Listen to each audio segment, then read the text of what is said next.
ಅಮ್ಮ ಏನು ಮಾಡ್ತಿದ್ದೀರಾ? ಚಿಕನ್ ಸಾಂಬಾರ್ ಮಾಡೋದಕ್ಕೆ ಕಾಯಿ ತುರ್ಕೊಳ್ತಾ ಇದ್ದೀನಿ. Okay, then let's make chicken sambar. ಮೊದಲು ಮಿಕ್ಸಿಗೆ ಈರುಳ್ಳಿ ಮತ್ತು ಅರಿಶಿನ ಪುಡಿ ಹಾಕಿ ರುಬ್ಕೊಳ್ಬೇಕು. ನೋಡಿ, ಅರಿಶಿನ ಮತ್ತು ಈರುಳ್ಳಿ ರುಬ್ಬಿರ.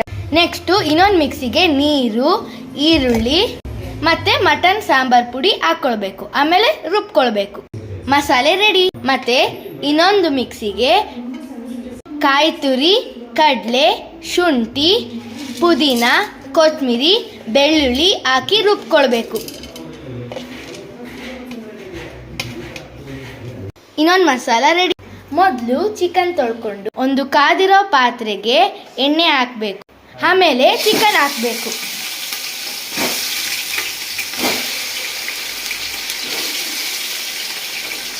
ನೆಕ್ಸ್ಟು ನೀಟಾಗಿ ಫ್ರೈ ಮಾಡಾದ್ಮೇಲೆ ನಾವು ರುಬ್ಬಿರೋ ಮಸಾಲೆ ಎಲ್ಲ ಹಾಕ್ಕೊಳ್ಬೇಕು.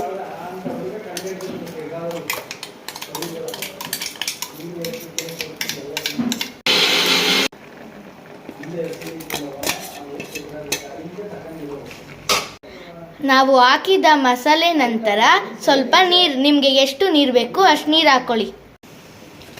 ನೆಕ್ಸ್ಟ್ ಮಸಾಲೆ ಹಾಕ್ಕೊಳ್ಳಿ. ನೀಟಾಗಿ ಕಲಿಸ್ಕೊಳ್ಳಿ. ರುಚಿಗೆ ತಕ್ಕಷ್ಟು ಉಪ್ಪು ಹಾಕ್ಕೊಳ್ಳಿ. Chicken sambar ready.